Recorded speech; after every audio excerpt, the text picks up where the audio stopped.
When I was little, I had hardly gained my sense of self-awareness when my dad brought home an N64 for the first time. He probably bought it for me and my brother as a new toy to play as we grew up. By the time I had gained my self-awareness, I knew the jingles of Super Mario 64 and Pokemon Stadium all too well.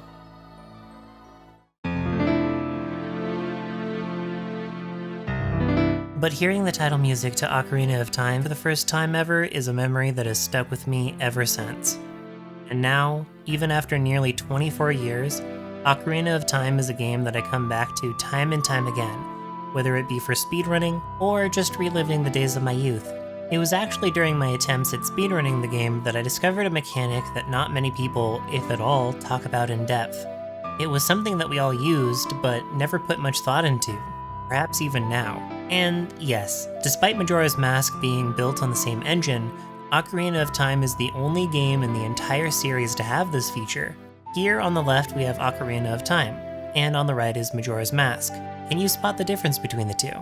No, it's not the menu design or the masks and items, because that's a given.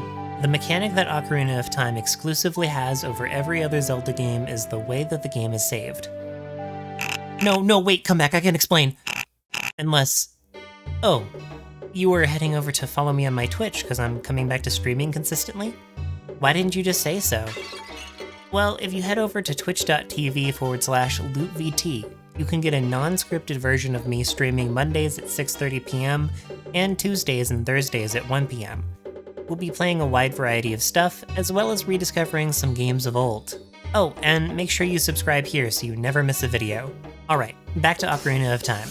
I'm a firm believer in that the way that a game is saved can influence the overall player experience in a myriad of ways. Survival horror games like older Resident Evils have limits on how many times you can save, or Signalis having save points, and by extension safe rooms, be few and far in between, both of which amplify tension and encourage the player to value their health, resources, and ability to check everything that the play space has to offer. More casual games like Pokemon still require you to actively menu over to a save the game button to not only encourage you to be mindful and psychologically reflect on what you've done up until that point, but it also offers players the opportunity to reset on the off chance they did make a mistake, or they want to hunt for shine. And of course, we have games with autosave features, but I think those titles deserve a video all of their own. So where does Zelda fit in all this? Well, most Zelda games, Ocarina of Time included, save from the pause menu. Majora's Mask, on the other hand, required you to hit owl statues around the map, or to play the Song of Time to reset the clock in order to save. You may be wondering, why is this a big deal anyways? Well, as I mentioned, the way that you save the game in Majora's Mask heavily impacts the way that you tackle the game. Sure, those owl statues might not be rare like in a normal survival horror game, but if you watched any other video essay on Majora's Mask, you'll know that the game was meant to be more blatantly dark and more difficult than Ocarina of Time. Even the suggestion of limited save points emphasizes the 3 in-game days you have to stop Skull Kid and the moon. If you mess up, you play the Song of Time, are given the chance to save, and you try again. This small mechanic has nothing to do with the story, but is so strong in setting your expectations in regard to the game as a whole. But, as you know, this video isn't about Majora's Mask, it's about Ocarina of Time. But why though? Haven't we determined that the game saves from the menu like most other Zelda games? Why wouldn't I talk about something deeper like how Majora's Mask saves? Well, see, you're right. I could. But I am strangely hyperfixated on the exact way Ocarina of Time saves. See, unlike Wind Waker, for example, where you have to navigate over to the save button, which takes a minimum of 6 button presses, Ocarina of Time saves with just 3 button presses. B to be prompted to save, A to confirm, and then either button to immediately exit out of the menu and back into the game state. Why is this important though? Well, as stated previously with Majora's Mask, this sets an expectation to the player that saving is quick, easy, and practically hassle-free. In a casual run of the game, there is no real reason to not save, even if you re-enter the menu to equip something else. Of course, there's no way to know if this was the real intent of how saving works, but even so, it opens up a slew of questions to be discussed. Let's remove the gameplay other than the pause menu for a second, including the act of pausing. Something you can immediately intuit is that the game is saved this way because the developers thought that the limit of 3 item slots, or even just needing to recheck how a song is played, could lead to the player having to enter and re-enter the menu multiple times in a short span, so reducing the amount of thought in saving was an efficient way to streamline this process. Or maybe even simpler, they didn't want to clog up an already full 4 menus with another menuable option to save space. Assigning the B button to save also taps into the well-ingrained gaming control schema of A, advancing something, and B, backing out of something. It allows yet another way to streamline the process because it becomes automatic for the player to hit B to exit the menu and A to advance the save text box that comes up, and then keep mashing A or B in most cases because they'll be rolling or swinging the sword immediately. And of course, with how uncomfortable the N64 controller was to hold and press, limiting the amount of presses overall to just simply pressing B and rolling your thumb down to A to confirm is just a very nice cherry on top for the whole process. Heck, playing on a GameCube controller to record the footage for this video has me longing for rolling my thumb down rather than to the right to save. It gets to the point where saving is so easy it's automatic, and in a weird, personally intriguing way, that's awesome. It's amazing how just a simple menu design decision can have this much impact on a player without considering the gameplay at all. But let's see what happens when we re-inject the gameplay into the equation. Right now I'm in the Fire Temple. The dungeon itself already required a bit of menuing to juggle the items needed to beat it, those being the Ocarina of Time, the hookshot, bombs, the bow and arrows, and eventually the Megaton Hammer. Not counting any items you need for extra heart pieces, that is 5 items minimum to progress. And at some point you'll have to rearrange them from the menu, and with no prior knowledge of the temple, you might be doing this a lot. But one thing you'll also be doing is saving the game while you do so. You got the Megaton Hammer and equipped it, chances are you saved the game without putting much thought to it. Oh, but my power just went out and the console turned off. But hey, wait, I still have my hammer and it's equipped. I didn't lose my progress. All of the rooms were made marked too. There are many moments like this that could happen during a playthrough, and the best part is the main reason why I wanted to make this video. Saving is so easy in Ocarina of Time, you never have to think about it even though it's a manual process. Consider this for a moment. Ocarina of Time is released again as is, but in the year 2024.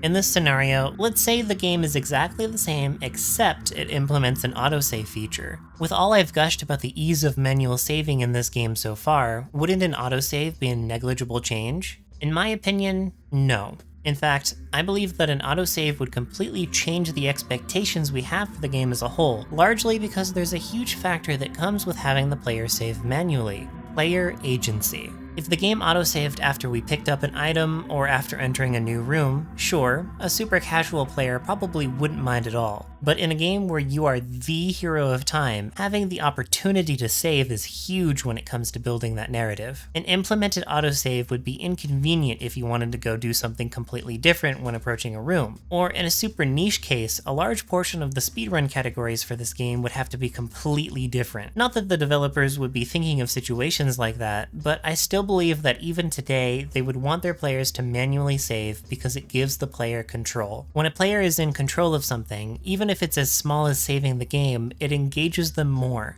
I'm invested in the experience, and knowing that I can return at any point without fretting over a save is extremely comforting. Link isn't the only hero of time. The player is. Actually, that's probably why it remained the way it was when they released it on the 3DS, but who can say? The devs wanted to hammer home the idea of saving, more than likely because kids would be playing this game too, and there were so many measures taken back then to ensure an accessible experience for players of all ages. I am not kidding you, I could read pretty early on in life, but when it came to games, I didn't read any in-game dialogue at all, and I could still intuit the save system as an automatic process at 4 years old. When you combine all of this together, you get a surprisingly intricate mechanic for how simple of a task it performs. But it isn't without its downsides. Because of how the game pampers you with its simplistic and abundant save system, Ocarina of Time's successor, Majora's Mask, seemed like the hardest game in the entire world when I was a kid. I didn't even know you could save at the owl statues because of my reluctance to read, and coming back to it when I was 15, I didn't find much joy in the game, more than likely because of that. I regretfully admit I still haven't played Majora's Mask all the way through to completion, but now that I'm armed with this new knowledge, I'll definitely be giving it a try.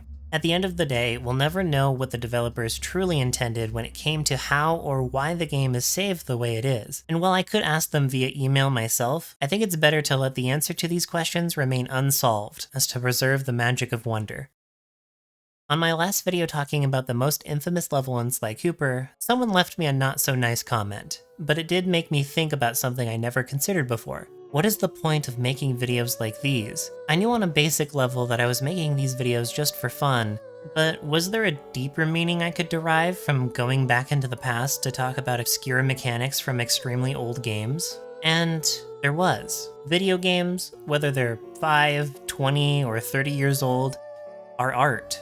A team of people worked on them, and with games as timeless as Zelda or Sly Cooper, they deserve to be preserved and remembered again and again. It's the least we can do for the raw talent that produced them so that we can enjoy them whenever. So whether you're around my age and remember playing Ocarina of Time as a kid, or even someone born after its release, I hope that this video reignites your nostalgia enough to pick it up again. And if not,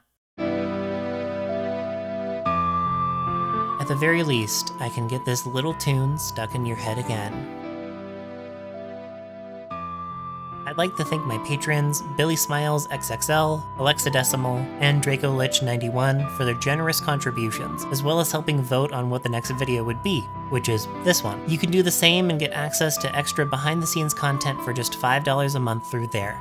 Obviously, this is a bit more of a personal experience, but if you felt the same way that I did growing up experiencing Ocarina of Time, let me know. And if you want to argue against me in the comments, please do that as well. And hey, if you don't think I managed to convince you to like and subscribe, maybe you'll like my previous video where I reminisce over the most infamous level in the Sly Cooper series. Or maybe the one where I killed Murray 30 times for charity.